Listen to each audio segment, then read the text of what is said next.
is Alex, and today we're going to talk about the critical elements of skipping. We're going to break it up into 5 parts. We're going to talk about the eyes and the body, the step and hop motion, how your arms should be positioned, what your flight should look like, and how you should glide through the motion. As far as for your eyes should always focus in the direction that you're traveling in. So if I'm going to start skipping forward, my eyes will go forward. If I'm going to start skipping this way, I'm going to be looking in front of me. Same thing with looking to the right, I'm going to look straight ahead. As far as my body, it should remain in an upright position. So you want to make sure that your back is flat. You don't want to be leaning too far forward or too far back.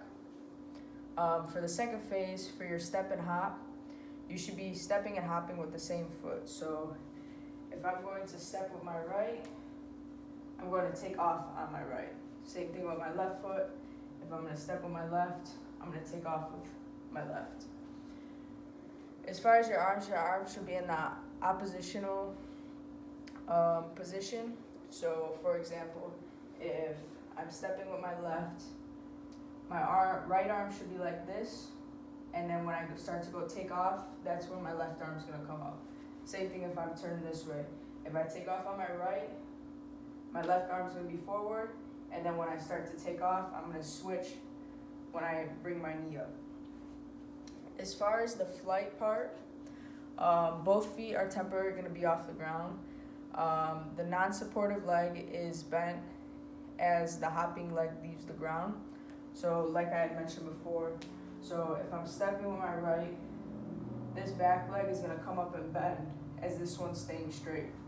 Same thing if I'm stepping with my left, my right arm's coming up and it's going to bend, which is giving it that extra force up. And then as far as the glide, you want to make sure you can stay upward with it, you can move forward, and the further you kind of momentum yourself to go is the further you're going to travel. So we're going to look at it 3 ways. We're going to look at it anteriorly, posteriorly, and laterally. So first one, you're here, skip. Then we're going to look at it backwards. You're here. And then we're going to look at it laterally, both ways. So if I'm coming here,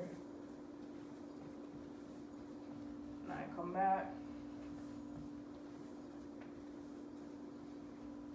And now, like I had mentioned before, the longer you stride is the longer you're going to glide. So a good example of that is if I start over here and I want to end up on the other side over there, I would take a bigger hop.